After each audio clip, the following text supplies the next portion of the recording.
Here comes my loud dog, y'all. Welcome to my channel. If you're new here, hello, my name is Imani Wade. If you are a subscriber, thanks for clicking this video and for coming back, right? In today's video, Daisy, the video is not about you.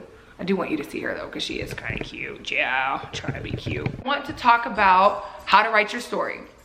And I also want to talk briefly about what my book is about. Yesterday on yesterday on my Instagram, if you're not following me on Instagram, go to Imani Inspires. In my Instagram story, I kind of showed everyone, you know, what the inside of my book looks like. Right now it's in the interior formatting phase. And, you know, I'm working with my designer. She's showing me what, you know, different fonts look like. She's showing me like, you know, how to make the book pretty on the inside because aesthetics is very important to me. And then after that, we're gonna go into the cover design. But I showed you guys on my Instagram yesterday, and a lot of people were asking me like, girl, what's your book about? Like, I'm so excited for you. I can't wait to get me a copy. But like, I had a lot of people asking me like, what is it about?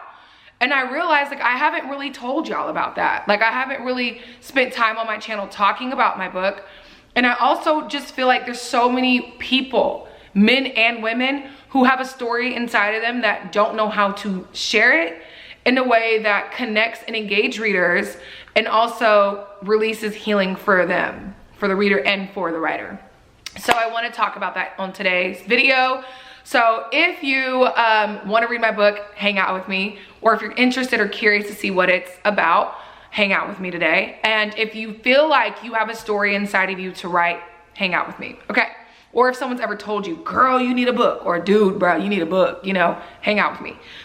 Before I get started into what my book is about, I want to just share with you guys what happened to me over the past 3 days and how I really want to encourage you to write your book or to share your story if you haven't, man.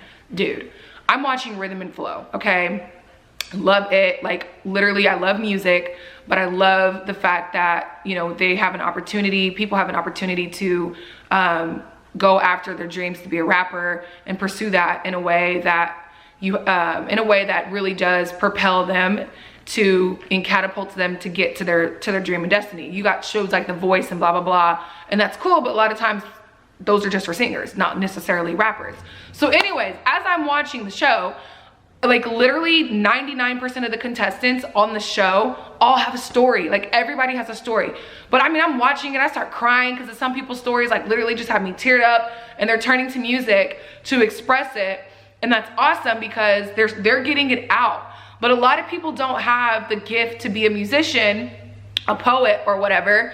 And so they don't necessarily have that outlet to, you know, let everything out and share their story in that way, like an artist would. But everybody does have the capability to write their own story and to share it by using your words and your mouth to help another person or to help inspire, whether that's inspiring, encouraging, or literally giving them practical steps because they can relate to what you've gone through. So as I'm watching this, I'm like, man, I wish I was able to really help people outline their story. So then I had a duh moment. In the back of my book, I have a resource section, and it says resources for sharing your story. And I begin it with, to those who have a story to tell, this is for you. So basically I'm talking to anyone who is holding this book, because unless you grew up with a perfect storm-free life, we all have a story to tell. So I ended up in my book, I outline how to share your story. You start with where you were, what you saw/felt, okay? What happened, or what God did if you believe in Jesus, and then what God is going to do, or what God has done, or what you did, right? So for instance, for me, I was stripping, I was a rebellious teenager, I was fighting, you know, I was in and out of parties, just trying to mask my pain. I grew up with issues, anger issues, rejection issues, all of the above. What I saw, I felt detached, I felt lonely, I felt anger, I felt misunderstood. I didn't feel like I was enough. What God did / what happened, he healed my father, my daddy issues that I had, but actually physically healed my dad, which brought me back to him in that relationship, which also allowed me to see a miracle in my life and my dad's life, which made me think, okay, maybe there is a God. I met a couple that literally transformed my perspective of Christians, because I had a nasty taste of Christians in my mouth. and in my heart. I was hurt by the church, all of that. But I met a couple that transformed the way that my perspective was for Christians. And then they invited me to encounter Jesus through my own relationship. And then I started to desire Jesus. And then what happened was God gave me a new identity, gave me healing, breakthrough in all areas. You know, he took me on, Daisy, go on, your breath is hot. I'm like in my flow. And she stands right here breathing on me. Like, bruh, I already got the sweater on. Like, I don't need you standing here breathing on me. Anyways, got distracted, squirrel. What God has done / is going to do. You know, he's brought me a new identity from being a lost little broken girl who called herself a quote bad girl to hide behind her pain. Now I'm a woman who fearlessly pursues God and helps other people grow in their journey, not rush their journey, but grow in their journey, in their process by keeping it transparent, keeping it real, and pursuing my own process myself. You know, that's not even written on here, y'all. This is from the heart, okay? From the heart. So then I have on here too, you know, I've had breakthrough in areas. God took me to Greece, literally had like $1,700 donated to me to go on the writer's retreat, raise money for that. Literally, God blessed me with my dream trip. I wanted to go on this trip since I was a little girl. I finished my first book, and then I have healthy relationships. So that's what God has done. And then what God is going to do, he's going to continue to give me balloon experiences, and I'm going to continue to have faith plus works to accomplish my dreams and desires. So boom, that's how I shared my story. Now, obviously those are all in bullet points, and I wrote a whole book. Now, my entire book is not about my story. The first 3 chapters are told in a fictional narrative, but based off of a true story. So what that means is, you know, I invite you in as if you're reading a novel. The first 3 chapters are told in that perspective. I personally love novels and I love to write fiction. I was not working on this book at first. I was working on a fictional book, like 7 chapters deep into it, when I heard God say, nah, you actually have to write another book first, pause that. And I would prefer to just write fictional. That's it, you know, fictional books. But what God allowed me to do was for my first 3 chapters, share that in that narrative, you know. The first 3 chapters are actually called Life as a Stripper, Life as a Preteen / Teen, and Becoming His. So in a nutshell, I share like what happened in a very like storytelling way. And then chapters 4 through, I think I have 15 chapters. Chapters 4 through 15, let me check. I think it's 15. It's either 14 or 15. 14. So chapters 4 through 14, I have, you know, I talk about different things that I've learned in this process and I am learning. And one of the major key points in my book is breaking up with the bad girl. Okay. So many people want to be a bad bee. I'm a bad girl, da da da da. And in the actuality and in reality, we have created this persona to hide behind. And because of our hurt, pain, you know, rejection, or issues that we've had as a child, we now hide behind this mask as if we're tough, we've got everything all together, you know, I don't need nobody, it's just me, you know, you got trust issues, you hate men, and all of that. You hide behind this bad girl who manipulates people, takes from people, and doesn't allow others to get close to you. And what happens is that hinders your healing, hinders your identity, and hinders your relationship with the Lord. So that's the main concept of the book. But I invite people in on my experience and the things that I've been learning, because I don't know everything, okay, at all. Like, I'm real with saying that.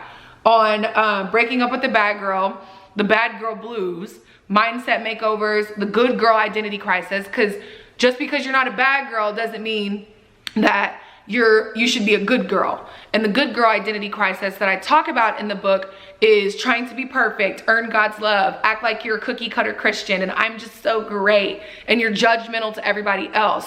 So, you know, I took on both of those. As soon as I got saved, I was like, okay, I can't be anybody that I used to be, like, at all, because that's what I was hearing. I had to look like a certain way. I had to talk a certain way. I had to like certain things that I didn't give a rat's crack to like in the first place. And I tried to be this good girl because I thought I had to earn God's love. And that's the way that I did. That's the way that I pursued my relationship with him, was through this good girl identity crisis. No, God does not want you to be a quote bad girl, and he doesn't want you to be a good girl. He wants you to be his girl, okay? So I talk about that. in the book. I also talk about trusting them, and I'm talking about men. I talk about giving people grace when you want to slap them in the face. And I just talk about playing tug of war with God, you know, when God's telling you to release something and how hard it is. And I actually talk about my ex-girlfriend in that. And I talk about dangers of detachment, like why it's not good to be detached. Like I used to brag about my ability to be detached from people. I used to be like, ugh, like I am so good at being detached. Like, thank God I'm good at being detached, you know? And it's like, no, bro, that's actually not good. And I talk about why.